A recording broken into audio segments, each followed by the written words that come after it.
ಹೆಬ್ಬಳಲು Shri Chakramata YouTube channel ವೀಕ್ಷಕರಿಗೆ ನನ್ನ ಹೃತ್ಪೂರ್ವಕ ನಮಸ್ಕಾರಗಳು. ಸುಭಾಷಿತ: ಯಾರೋ ಅಪರಿಚಿತರು ಕೊಟ್ಟ ನೋವನ್ನು 2 ದಿನಗಳಲ್ಲಿ ಮರೆಯಬಹುದು, ಆದರೆ ನಮ್ಮ ಬಗ್ಗೆ ಎಲ್ಲ ತಿಳಿದಿರುವ ನಮ್ಮವರೇ ಕೊಟ್ಟ ನೋವನ್ನು ಜೀವನ ಪೂರ್ತಿ ಮರೆಯಲು ಸಾಧ್ಯವಿಲ್ಲ ಅಲ್ವಾ? ಯಾರೋ ಅಪರಿಚಿತರು ಗೊತ್ತಿಲ್ಲದೆ ಇದ್ದರು ಏನಾರ ಹೇಳಲಿ, ಆದರೆ ಗೊತ್ತಿದ್ದವರು ಸುಮ್ಮನೆ ಹೇಳ್ತಾರಲ್ಲ, ನಿಜವಾಗ್ಲೂ ಆ ನೋವನ್ನು ಜೀವನ ಪೂರ್ತಿ ಯಾರೂ ನೆನೆಸ್ಕೊಳ್ಳೇಬೇಕು ಅದನ್ನು ಅಲ್ವಾ? ನೋವು ಕೊಡ್ತಾರೆ ಕೆಲವರು. ಎಲ್ಲ ಅನುಭವಿಸಿದ್ದೀರಾ, ಅದನ್ನು ನಿಮ್ಮ ಮನಸ್ಸಿನಲ್ಲೇ ಇಟ್ಕೊಳ್ಳಿ, ನೋವು ಮಾಡ್ಕೋಬೇಡಿ. ಇವತ್ತು ದಿನಪಂಚಾಂಗಕ್ಕಿಂತ ಮುಂಚೆ ನಾವು ಸಂತ ರಾಮದಾಸರ ಬಗ್ಗೆ ತಿಳ್ಕೊಳ್ಳೋಣ. ಮಹಾರಾಷ್ಟ್ರದ ಗ್ರಾಮವೊಂದರಲ್ಲಿ ಚಮ್ಮಾರ ಜಾತಿಯ ರಾಮದಾಸ ಚಪ್ಪಲಿ ಉರಿಯುವ ಕಾಯಕ ಮಾಡಿ ಜೀವನ ಸಾಗಿಸುತ್ತಿದ್ದನು. ಅವನಿಗೆ ಒಂದು ಓದು ಬರಹ ಗೊತ್ತಿಲ್ಲ, ಆದರೂ ಅವನೊಬ್ಬ ಅಪ್ಪಟ ದೈವ ಭಕ್ತನಾದ. ಹರಿಭಕ್ತ. ದೇವರ ಕುರಿತಾದ ಭಕ್ತಿ, ಪೂಜೆ, ದಾನ, ಸ್ತೋತ್ರ, ಧ್ಯಾನ, ಸ್ತೋತ್ರ ಪಠಣ ಏನೂ ತಿಳಿದವ. ಆದರೆ ಕ್ಷಣವೂ ಬಿಡದಂತೆ ತನ್ನ ಕಾರ್ಯ ಮಾಡುವಲ್ಲಿಂದ ಮಲಗುವ ತನಕವೂ ಅವನಿಗೆ ತಿಳಿದ ಭಗವಂತನ ಸ್ಮರಣೆ ಮಾಡುತ್ತಿದ್ದನು. ಹರಿ ಮೇ ಜೈಸೋ ತೈಸೋ ತೇರೋ, ಹರಿ ನಾನು ಹೇಗಿರುವೆನೋ ಹಾಗೆ ನಿನ್ನನೋನು, ಇದು ಅವನ ನಿತ್ಯ ಸ್ಮರಣೆ. ಆಗಿನ ಕಾಲದಲ್ಲಿ ಚಮ್ಮಾರನು ಮಡಿವಂತರ ದೇವಸ್ಥಾನಗಳಿಗೆ ಹೋಗುವಂತಿಲ್ಲ. ಇದಲ್ಲದೆ ಅಲ್ಲಿ ವೈಷ್ಣವ ಸಂಪ್ರದಾಯ ದೇವರೇ ಹೆಚ್ಚು ಇದ್ದರು. ಅವರು ಸ್ನಾನ, ಧ್ಯಾನ, ಸೂರ್ಯ ನಮಸ್ಕಾರ ಅನುಷ್ಠಾನ ಮಾಡುವುದನ್ನು ದೂರದಿಂದ ನೋಡಿಯೇ ಸಂತೋಷ ಪಡುತ್ತಿದ್ದನು. ಒಮ್ಮೊಮ್ಮೆ ಅವನು ಸ್ಮರಣೆ ಮಾಡುತ್ತಾ ನಾರಾಯಣ ಹೀಗಿರಬಹುದು ಎಂದು ಕಲ್ಪನೆಯಲ್ಲಿ ಉದ್ವೇಗಗೊಂಡು ಅವನು ಭಕ್ತರ ಪರಾಕಾಷ್ಠೆ ಅವನಿಗಿಲ್ಲವದಂತೆ ಕಣ್ಣಲ್ಲಿ ನೀರು ಬರುತ್ತಿತ್ತು. ಆ ಊರಿನಲ್ಲಿ ಒಬ್ಬ ಶ್ರೀಮಂತನಿದ್ದ. ಒಮ್ಮೆ ಅವನು ಮನೆಗೆ 4-6 ಜನ ಕಳ್ಳರು ನುಗ್ಗಿ ಇಡೀ ಮನೆಯನ್ನೇ ಲೂಟಿ ಮಾಡಿದರು. ಆದರೆ ದೇವರ ಕೋಣೆಯನ್ನು ಬಿಡದೆ ಅಲ್ಲಿರುವ ಬೆಳ್ಳಿ ದೇವರ ವಿಗ್ರಹಗಳಿಗೆ ಹಾಕಿದ ಚಿನ್ನದ ಆಭರಣಗಳು, ದೇವರ ಪೂಜೆ ಪರಿಕರಗಳು ಎಲ್ಲವನ್ನೂ ಕಳ್ಳತನ ಮಾಡಿದರು. ಆ 4 ಮಂದಿ ಕಳ್ಳರು ಕದ್ದಿರುವ ಮಾಲನ್ನು ಸಮನಾಗಿ ಹಂಚಿಕೊಳ್ಳಲು ಒಂದು ಕಡೆ ಕುಳಿತರು. ಹಂಚಿಕೊಳ್ಳುವಾಗ ಅವರಿಗೆ ಸಾಲಿಗ್ರಾಮ ಸಿಕ್ಕಿತು. ಸಾಲಿಗ್ರಾಮ ಇಟ್ಟಿರುವ ಪೀಠ ಬಂಗಾರದವಾಗಿತ್ತು. ಬೆಳ್ಳಿಯ ದೊಡ್ಡ ಪೀಠಕ್ಕೆ ಜೋಡಿಸಿದ ಮುತ್ತು, ರತ್ನ, ಪಚ್ಚೆ, ಹವಳ, ವಜ್ರ, ಛತ್ರ, ಚಾಮರ ಎಲ್ಲ ತೆಗೆದುಕೊಂಡರು. ಸಾಲಿಗ್ರಾಮವನ್ನು ನೋಡಿ ಇದೊಂದು ಕಲ್ಲು, ಇದನ್ನಿಟ್ಟುಕೊಂಡು ನಾವೇನು ಮಾಡಬಹುದು ಎಂದು ಯೋಚಿಸಿ ಎಸೆಯಲು ಹೊರಟರು. ಆದರೆ ಇಷ್ಟು ನುಣುಪಾಗಿ ಹೊಳೆಯುವ ಆಕರ್ಷಕ ಕಲ್ಲನ್ನು ಎಸೆಯಲು ಅವರಿಗೆ ಮನಸ್ಸು ಬರಲಿಲ್ಲ. ಹಾಗೆ ನೋಡಿದರು. ಹತ್ತಿರದಲ್ಲಿಯೇ ಚಪ್ಪಲಿ ಹೊಲಿಯುತ್ತಿದ್ದ ರಾಮದಾಸ ಅವರಿಗೆ ಕಂಡನು. ತಕ್ಷಣ ಒಬ್ಬ ಕಳ್ಳ ಅವನಲ್ಲಿ ಹೋಗಿ, ನೋಡು, ಈ ಕಲ್ಲನ್ನು ನಿನಗೆ ಚಪ್ಪಲಿ ತಿಕ್ಕಲು ಇಟ್ಟುಕೋ, ನನಗೆ ಇದರ ಬದಲು ಒಂದು ಜೊತೆ ಚಪ್ಪಲಿ ಕೊಡು ಎಂದನು. ರಾಮದಾಸ ಕಲ್ಲನ್ನು ತೆಗೆದುಕೊಂಡು ಅವನಿಗೆ ಒಂದು ಜೊತೆ ಚಪ್ಪಲಿ ಕೊಟ್ಟನು. ಚಪ್ಪಲಿ ತಿಕ್ಕಿ ನೈಸು ಮಾಡಲು ಒಂದು ಕಲ್ಲು ಇಟ್ಟುಕೊಂಡಿರುತ್ತಾರೆ. ರಾಮದಾಸ ಆ ಕಲ್ಲನ್ನು ಚಪ್ಪಲಿ ಉಜ್ಜಲು ಮಾಡಿಕೊಂಡು ಕಲ್ಲು ತನ್ನ 2 ಕಾಲುಗಳ ಮಧ್ಯೆ ಇಟ್ಟು ಅದರ ಮೇಲೆ ಚಪ್ಪಲಿ ತಿಕ್ಕುತ್ತಿದ್ದ. ಕಾಯಕ ಮಾಡುವಾಗ ಹರಿನಾಮ ಸ್ಮರಣೆ ಮಾಡುತ್ತಿದ್ದ. ಒಮ್ಮೊಮ್ಮೆ ಭಾವೋದ್ವೇಗದಿಂದ ಕಣ್ಣಲ್ಲಿ ನೀರು ಬರುತ್ತಿತ್ತು. ಆ ಕಣ್ಣಲ್ಲಿ ಕಾಲ ಮಧ್ಯೆ ಇರುವ ಸಾಲಿಗ್ರಾಮದ ಮೇಲೆ ಬೀಳುತ್ತಿತ್ತು. ಹೀಗೆ ಎಷ್ಟು ದಿನ ಕಳೆಯಿತು. ಒಮ್ಮೆ ಅಂಗಡಿಗೆ ಮೇಲೆ ಜ್ಞಾನಿ ಹರಿಭಕ್ತನಾದ ಒಬ್ಬ ಬ್ರಾಹ್ಮಣ ಬಂದು ತನ್ನ ಕಿತ್ತು ಹೋದ ಚಪ್ಪಲಿ ಹೊಲಿಯಲು ಕೊಟ್ಟನು. ರಾಮದಾಸ ಚಪ್ಪಲಿಯನ್ನು ಹೊಲಿಯುತ್ತಿದ್ದಾಗ ಅವನ 2 ಕಾಲುಗಳ ಮಧ್ಯೆ ಸಾಲಿಗ್ರಾಮ ಇರುವುದನ್ನು ಬ್ರಾಹ್ಮಣ ಗಮನಿಸಿದನು. ಬ್ರಾಹ್ಮಣನಿಗೆ ತಕ್ಷಣವೇ ಗೊತ್ತಾಯಿತು, ಅದು ಅಂತಿಂಥ ಸಾಲಿಗ್ರಾಮವಲ್ಲ, ಅಪರೂಪದ ಸಾಲಿಗ್ರಾಮ ಎಂದು ಮನಸ್ಸಿನಲ್ಲಿ ಎಂದುಕೊಂಡು, ಇದೇನು ಅನ್ಯಾಯ, ದೇವರ ಗೂಡಿಲಿಟ್ಟು ಪೂಜಿಸಬೇಕಾದ ಭಗವಂತನು ಇವನ ಕಾಲುಗಳಲ್ಲಿ ಸಂಧಿಯಲ್ಲಿ ಸಾಲಿಗ್ರಾಮ ಇಟ್ಟು ಅದರ ಮೇಲೆ ಚಪ್ಪಲಿ ಹಾಕಿ ತಿಕ್ಕುತ್ತಿದ್ದಾನೆ. ಶ್ರೀಹರಿ, ಇದೇನು ಅನ್ಯಾಯ ಯೋಚಿಸಿದ ಬ್ರಾಹ್ಮಣ ಮನಸ್ಸಿನಲ್ಲಿ ಅಂದುಕೊಂಡು, ಪಾಪ ಈತನಿಗೆ ಗೊತ್ತಿಲ್ಲ, ಅಜ್ಞಾನಿ ಎಂದು ಅವನಿಗೆ, ಏ ರಾಮಣ್ಣ, ನಿನ್ನ ಕಾಲು ಮಧ್ಯೆ ಕಲ್ಲು ಇಟ್ಟುಕೊಂಡಿರುವೆಯಲ್ಲ, ಅದನ್ನು ನನಗೆ ಕೊಡುತ್ತೀಯಾ? ನೀನು ಕೇಳಿದಷ್ಟು ಹಣ ಕೊಡುವೆ ಎಂದನು. ರಾಮದಾಸ ಹೇಳಿದ, ಸ್ವಾಮಿ, ಈ ಕಲ್ಲು ನನಗೆ ಯಾರೋ ಕೊಟ್ಟಿದ್ದು, ನಾನು ಇದಕ್ಕೆ ಹಣ ಕೊಟ್ಟಿಲ್ಲ. ನನ್ನ ಜೀವನಕ್ಕೆ ಅಗತ್ಯವಾದಷ್ಟು ಹಣವನ್ನು ಮಾತ್ರ ನಾನು ಸಂಪಾದಿಸುತ್ತೇನೆ. ಹೆಚ್ಚಿಗೆ ಬಂದರೆ ಭಗವಂತನ ನಾಮಸ್ಮರಣೆ ಮಾಡುವುದನ್ನೇ ಮರೆತು ಬಿಡಬಹುದು. ಆದ್ದರಿಂದ ಸ್ವಾಮಿ, ನೀನು ಇದಕ್ಕೆ ಹಣ ಕೊಡುವುದು ಬೇಡ, ಈ ಕಲ್ಲನ್ನು ಹಾಗೇ ತೆಗೆದುಕೊಂಡು ಹೋಗಿ ಎಂದನು. ಇದನ್ನು ಕೇಳಿ ಬ್ರಾಹ್ಮಣನು ಸಾಕ್ಷಾತ್ ಶ್ರೀಹರಿಯ ಒಲಿದು ತನ್ನ ಮನೆಗೆ ಬರುತ್ತಿದ್ದಾನೆ ಎಂದು ಇಷ್ಟು ದಿನ ಭಗವಂತನ ಸೇವೆ ಮಾಡಿಕೊಳ್ಳುವುದಕ್ಕೆ ಸಾರ್ಥಕವಾಯಿತು. ಯಾರಿಗುಂಟು ಯಾರಿಗಿಲ್ಲ ಈ ಸೌಭಾಗ್ಯ, ಹೀಗೆ ಅಂದುಕೊಂಡು ಸಾಲಿಗ್ರಾಮವನ್ನು ಮನೆಗೆ ತಂದು ದೇವರ ಕೋಣೆಯಲ್ಲಿ ಇಟ್ಟನು. ಆ ಬ್ರಾಹ್ಮಣನು ಹರಿಭಕ್ತ ನಿತ್ಯಗಳನ್ನು ಮಾಡಿ ಹರಿಸ್ಮರಣೆ ಮಾಡಿ ಪೂಜೆ ಧ್ಯಾನದಲ್ಲಿ ನಿರತನಾಗಿದ್ದನು. ಬ್ರಾಹ್ಮಣ ಸಾಲಿಗ್ರಾಮವನ್ನು ಸೂಕ್ಷ್ಮವಾಗಿ ನೋಡಿದ. ಬಹಳ ಒಳ್ಳೆ ಕಲ್ಲು, ಕೊರೆದು ಶಂಖ ಚಕ್ರ ದೊಡ್ಡ ಸಾಲಿಗ್ರಾಮ ಕೈಯಲ್ಲಿ ಹಿಡಿದು ಭಕ್ತಿ ಅಕ್ಕರೆಯಿಂದ ಕಣ್ಣಿಗೆತ್ತುಕೊಂಡು ಬೆಳ್ಳಿ ಪೀಠದ ಮೇಲೆ ಕೂರಿಸಿ ಸಾಲಿಗ್ರಾಮದಲ್ಲಿ ಬೆಳ್ಳಿಯ ಚಿತ್ರ ಚಾಮರವನ್ನಿಟ್ಟು ಮುಂಜಾನೆ ಎದ್ದು ಸ್ನಾನ ಸಂಧ್ಯಾವಂದನೆ ಮುಗಿಸಿ ಭಕ್ತಿಯಿಂದ ಮಂತ್ರಪಠಣ ಮಾಡುತ್ತಾ ಸಾಲಿಗ್ರಾಮಕ್ಕೆ ಪಂಚಾಮೃತಾಭಿಷೇಕ ಶುದ್ಧೋದಕ ಸ್ನಾನ ಮಾಡಿಸಿ ವಸ್ತ್ರದಿಂದ ಒರೆಸಿ ಗಂಧ ಹೂವು ಪತ್ರೆ ಏರಿಸಿ ತುಳಸಿಯಿಂದ ಸಾಲಿಗ್ರಾಮಕ್ಕೆ ಅರ್ಚನೆ ಮಾಡುತ್ತಿದ್ದ. ಅನ್ನ ನೈವೇದ್ಯ ಮಂಗಳಾರತಿ ಮಾಡಿ ಭಕ್ತಿಯಿಂದ ಮನಸಾರೆ ಪ್ರಾರ್ಥಿಸಿ ನಮಸ್ಕರಿಸುತ್ತಿದ್ದ. ಹೀಗೆ 4 ದಿನ ಕಳೆಯಿತು. ಅಂದು ರಾತ್ರಿ ಮಲಗಿದ್ದ ಒಳ್ಳೆ ಬೆಳಗಿನ ಜಾವ ಕನಸು ಕಂಡನು. ಶ್ರೀಹರಿ ಬ್ರಾಹ್ಮಣ ನೇಪದಲ್ಲಿ ಬಂದಿತ್ತು. ಎಲೇ ಬ್ರಾಹ್ಮಣ, ನಿನ್ನ ಭಕ್ತಿ ನಿತ್ಯ ಪೂಜೆ ಕಂಡು ನಾನು ಸಂತುಷ್ಟನಾಗಿದ್ದೇನೆ. ಆದರೆ ನನಗೆ ಇಲ್ಲಿರಲು ಸ್ವಲ್ಪವೂ ಮನಸ್ಸಿಲ್ಲ. ನಾನು ಎಲ್ಲಿದ್ದೇನೋ ಅಲ್ಲಿಗೆ ಕರೆದುಕೊಂಡು ಹೋಗು ಎಂದು ಕೂಡಲೇ ಬ್ರಾಹ್ಮಣರಿಗೆ ಎಚ್ಚರವಾಯಿತು.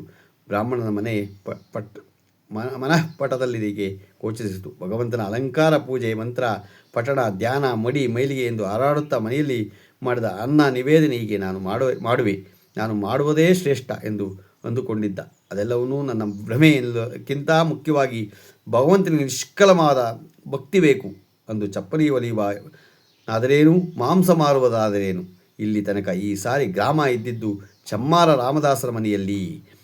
ಭಗವಂತನಿಗೆ ಅವನ ಮನೆಯ ಬೇಕಾಗಿರುವೆ. ನನಗೆ ಮನಸ್ಸಿನಲ್ಲಿ ಭಗವಂತನೇ ಬಂದು ಹೇಳಿದ ಮೇಲೆ ನಾನು ಹೇಗೆ ನನ್ನ ಮನೆಯಲ್ಲಿ ಇಟ್ಟುಕೊಳ್ಳಲಿ?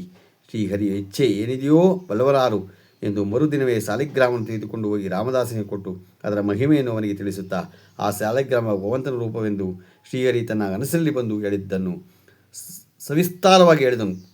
ನಂತರ ಬ್ರಾಹ್ಮಣನು ಶ್ರೀಹರಿಯ ನಿಜವಾದ ಭಕ್ತ ಎಂದರೆ ನೀನಪ್ಪ, ನಾವೆಲ್ಲ ಬಾಯಲ್ಲಿ ಕೇಳಿಕೊಂಡು ಅಡ್ಡಾಡುತ್ತಿದ್ದೇವೆ ಅಷ್ಟೇ ಎಂದು ರಾಮದಾಸನು ಕಾಲು ಹಿಡಿದು ನಮಸ್ಕಾರ ಮಾಡಿದನು.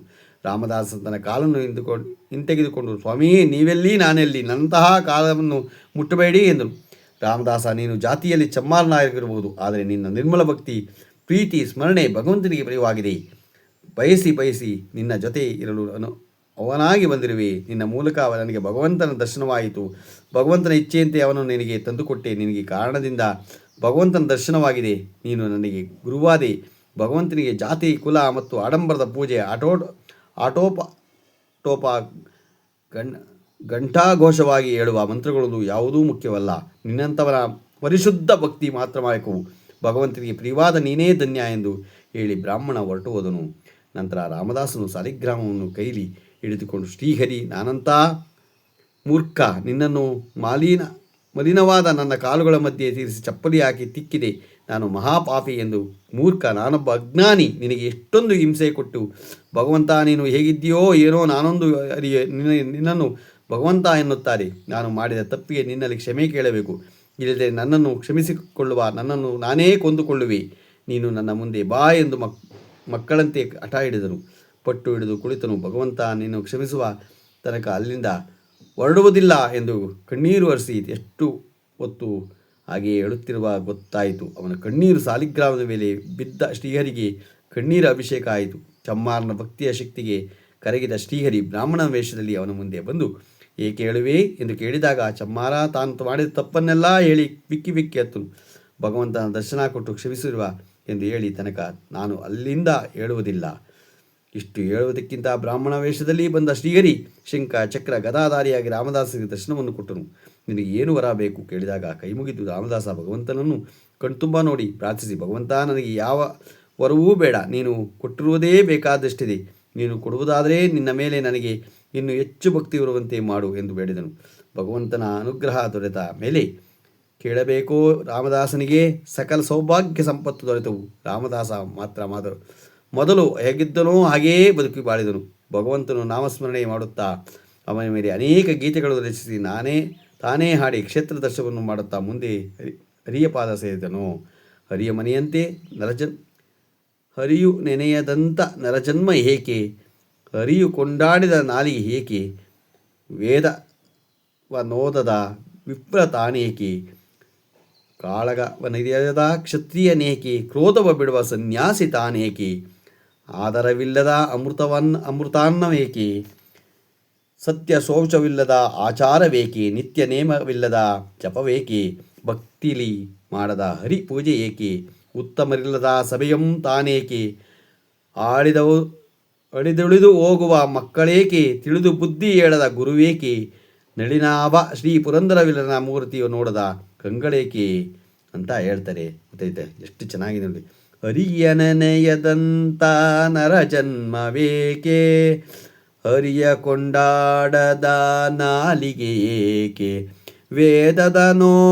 ವೇದವನೋದದ ವಿಪ್ರತನೇಕೆ, ಕಾಳಗವನರಿಯದ ಕ್ಷತ್ರಿಯನೇಕೆ, ಕ್ರೋಧವ ಬಿಡದ ಸನ್ಯಾಸಿ ತಾನೇಕೆ, ಆದರವಿಲ್ಲದ ಅಮೃತಾನ್ನವೇಕೆ, ಸತ್ಯ ಶೌಚವಿಲ್ಲದ ಆಚಾರವೇಕೆ, ನಿತ್ಯ ನೇಮವಿಲ್ಲದ ಜಪತಪವೇಕೆ, ಭಕ್ತಿಲಿ ಮಾಡದ ಹರಿಪೂಜೆ ಏಕೆ, ಉತ್ತಮರಿಲ್ಲದ ಸಭೆಯುತಾನೇಕೆ, ಅಳಿದುಳಿದು ಹೋಗುವ ಮಕ್ಕಳೇಕೆ, ತಿಳಿದು ಬುದ್ಧಿ ಹೇಳದ ಗುರುವೇಕೆ, ನಳಿನ ನಾಭ ಶ್ರೀ ಪುರಂದರ ವಿಠಲನ ಮೂರಿತಿಯ ನೋಡದ ಕಂಗಳೇಕೆ. ಇದು ಕೃಪೆ ಆಶಾ ನಾಗಭೂಷಣ್ ಬರೆಯಲ್ಲಿ ರಚಿಸಿದ್ರು. ಭಾಳ ಚೆನ್ನಾಗಿದೆ, ಎಲ್ಲರೂ ಕೇಳಿ ತಿಳ್ಕೊಳ್ಳಿ. ಇವತ್ತು ನಾವು ದಿನ ಪಂಚಾಂಗವನ್ನು ತಿಳ್ಕೊಳ್ಳೋಣ. ದಿನಾಂಕ 29/10/2025 ಬುಧವಾರ, ಶ್ರೀ ವಿಶ್ವಾವಸುನಾಮ ಸಂವತ್ಸರ, ದಕ್ಷಿಣಾಯನ, ಶರದೃತು, ಕಾರ್ತೀಕ ಮಾಸ, ತಿಥಿ ಅಷ್ಟಮಿ, ರಾತ್ರಿ ಶುಕ್ಲಪಕ್ಷ, ತಿಥಿ ಅಷ್ಟಮಿ ರಾತ್ರಿ 4:15, ನಕ್ಷತ್ರ ಉತ್ತರಾಷಾಢ, ಹಗಲು 1:16, ಮಳೆ ಸ್ವಾತಿ 2ನೇ ಪಾದ, ರಾಹುಕಾಲ 12:07ರಿಂದ 1:35, ಗುಳಿಕ ಕಾಲ 10:39ರಿಂದ 12:07, ಯಮಗಂಟ ಕಾಲ 7:43ರಿಂದ 9:11. ಇವತ್ತು ಯಾರು ಹುಟ್ಟುಹಬ್ಬ ಆಚರಿಸ್ಕೊಂತಿದ್ರು, ಮದುವೆಯಾದ ದಂಪತಿಗಳು ವಾರ್ಷಿಕೋತ್ಸವ ಆಚರಣೆ ಮಾಡ್ಕೊತಿರೋರಿಗೆ ನಮ್ಮ ಹೆಬ್ಬಳದು ಶ್ರೀ ಚಿಕ್ಕಮಾತಾ ಯೂಟ್ಯೂಬ್ ಚಾನಲ್ ಕಡೆಯಿಂದ ಶುಭಕಾಮನೆಗಳು ತಿಳಿಸ್ತೀವಿ. ದೇವರು ಅವರಿಗೆ ಆಯಸ್ಸು, ಆರೋಗ್ಯ, ಐಶ್ವರ್ಯ ಎಲ್ಲ ಕೊಟ್ಟು ಕಾಪಾಡಿ ಅಂತ ಕೇಳ್ಕೊತೀನಿ.